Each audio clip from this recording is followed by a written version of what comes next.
যেহেতু ডাক্তারবাবুরা আছেন তাদের সামনে জ্ঞানের কথা স্বাস্থ্যের কথা বলা আমাদের ঠিক নয়, কিন্তু ডাক্তারবাবুরা খুব অসুস্থ আছেন, যেটা উনিও বলতে চাইছেন।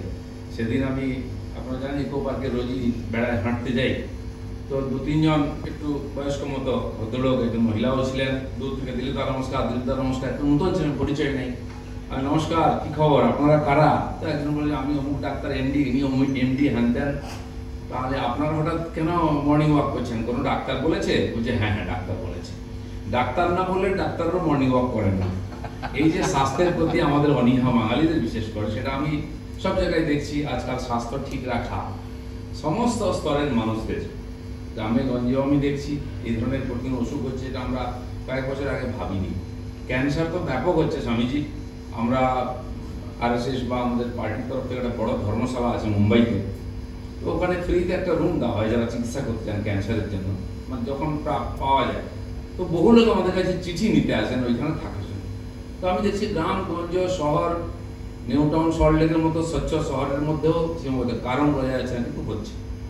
তো সেই জন্য বিভিন্ন রকম কথা বলছেন ডাক্তারবাবুরা, কিন্তু যেটা আমরা জানি খুব সাধারণভাবে প্রকৃতির সঙ্গে যদি থাকা যায়, মনে হয় সুস্থ থাকা যায়, কিন্তু সেটা সম্ভব হচ্ছে না। জুতো ছাড়া আমরা হাঁটি না, ঘাসে হাঁটা, মাটিতে হাঁটা অভ্যেস নাই, পাকা বাড়ি, কেমিক্যালসের টাইলস, খাওয়া দাওয়ার মধ্যেও প্রাকৃতিক বিষয় খুব একটা নাই।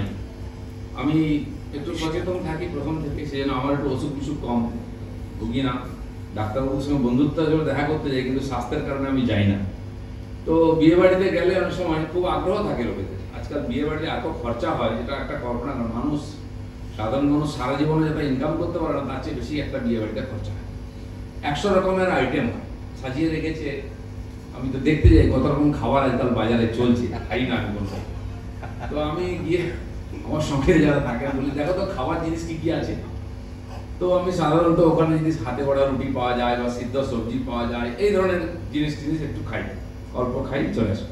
এমনকি আমি আগে তো মাসে 25 দিনই বাইরে ঘুরতাম, বেশিরভাগ হোটেলে থাকতে হতো সংগঠনের কাজের জন্য। তো আমি হোটেলে থাকলেও হোটেলে খাই না। কোনো আমার কর্মীকে বলি, মাকে বলিস দুটো রুটি বানিয়ে দেয় যেন আমার জন্য। তো বাড়ি থেকে রুটি, কিছু সবজি নিয়ে আসতো, সেটাই আমি খেতাম, আমি থাকতাম হোটেলে। তো এটা আমার প্রথম থেকে নিজের প্রতি একটা সচেতনতা যে, কিন্তু আমাদের ধারণা কি হয়ে গেছে, বিয়ে বাড়িতে মানুষ কেন যায়, একটা ভুল ধারণা নিয়ে সবাই যায়, যে যা রান্না হয়েছে সব আমার জন্য। তো একমাত্র থেকে খাওয়া শুরু হয়ে গেল, হজম হবে কি না হবে, তার আগে ওষুধ কিনে নিয়ে যাওয়া হয়, যদি রাত্রেবেলা ওষুধ দোকান খোলা না থাকে। আমি দেখেছি গৃহস্থ বাড়ির লোক বেড়াতে যাবে, সব জিনিস প্যাটারি মাথা হয়ে গেছে, শেষে প্রশ্ন করছে এই ওষুধের প্যাকেটটা নিচ্ছিস তো? ওটাও খাওয়ার একটা, আমাদের নিত্য ভোজনের একটা অংশ হয়ে গেছে ওষুধ খাওয়াটা। এখানে এলোপ্যাথিক ডাক্তারবাবুরা সবাই আছেন, আমার ব্যক্তিগত ধারণা হয়েছে, আর অনেকে বলছেন যে একটা এলোপ্যাথিক ওষুধ যদি আপনি খান, তার পার্শ্ব প্রতিক্রিয়া ঠিক করার জন্য আরো 1-2টো ওষুধ খেতে হয়। আর সেই জন্য বিশ্বেতে ওষুধের ব্যবসাটা সবচেয়ে বড় হয় আজকাল। আর এমন কোনো মানুষ নেই যে ওষুধ খায় না, এটাই ওষুধের গুণ, একবার ধরলে আপনাকে ছাড়বে না। তো যাই হোক, সেই জন্য স্বাস্থ্য সচেতনতা মানুষের জানাও নাই যে কি খাওয়া উচিত, কি খাওয়া উচিত নয়, কখন কি কোনটা খাওয়া উচিত। ছোটবেলায় আমি বিশিষ্ট যারা বয়স্ক বা এরকম কবিরাই টাইপের মানুষ, অনেকের সঙ্গে গেলে দেখা করি, এইসব নিয়ে আলোচনা করি।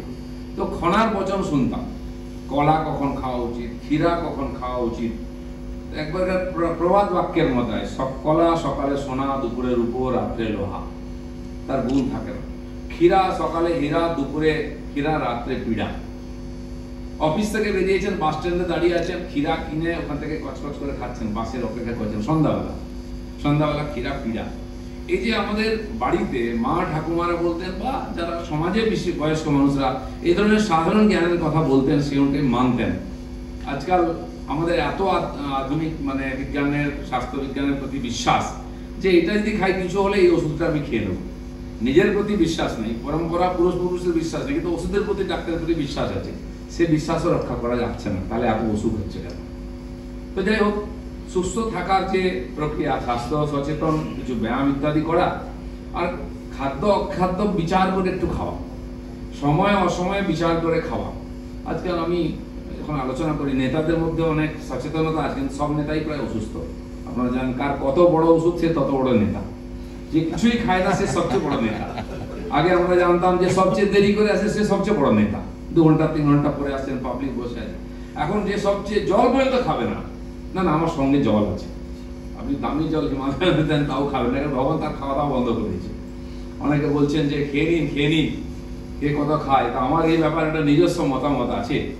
আমি অনেককে বলি যারা বয়স্করা বাড়িতে মিষ্টি খেতে দেয় না, বিয়ে বাড়িতে গেলে অনেক খেয়ে নিন না, বৌদি তো দেখছেন না, আরে খান আমরা তো সঙ্গে আছি, এই বলে লোকে খাওয়াই একটু, কারণ ভয়ে খায় না।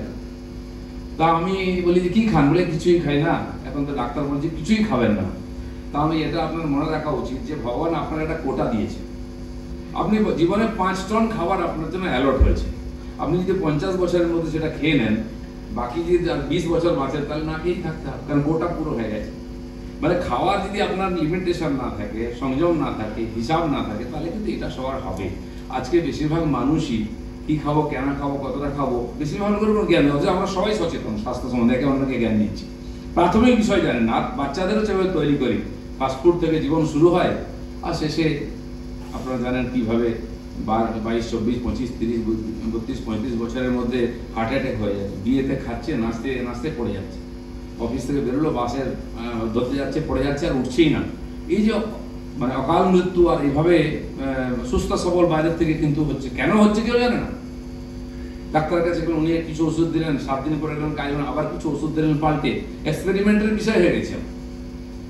আমার মনে হয় এই ব্যাপারে বেশি সচেতনতা করার প্রয়োজন আছে। ওষুধ কোম্পানিগুলো চাইবে না মানুষ সচেতন হোক, তা তো বিক্রি হবে না, যত অসুখ তত ওষুধ তত লাভ। কিন্তু মানুষকে যদি সব হওয়ার পরেও আমরা সুস্থ নাই, আর সুস্থ নাই বলে সুখী নই, এই যে জীবন পদ্ধতি আমরা যেটা নিয়েছি, ওয়েস্ট ইজ দ্য বেস্ট। আধুনিক জীবন মানে পাশ্চাত্যের দিকে তাকিয়ে থাকো। আমাদের ভারতীয় জীবন পদ্ধতি, খাওয়া পরা, ঘুমানো, বাড়ির পরিবেশ, জামা কাপড়, কখন কি খাওয়া, সময় অসময়, এই ব্যাপারগুলো আমরা প্রাচীন মনে করতাম, ব্রাত্য মনে করতাম। এখন মনে হয় পেছনে তাকাবার সময় এসছে সুস্থ থাকার জন্য। জানি না এখানে অনেক ডাক্তারগুলো এসেছেন, দেশ বিদেশে গেছেন, অনেক ডিগ্রি আছে, তারা কি ভাবছেন, মানুষ সুস্থ থাকবে কি করে, এটা একটা বড় প্রশ্ন চিহ্ন। আমরা আসুন সবাই মিলে তার উত্তর খুঁজি। ধন্যবাদ।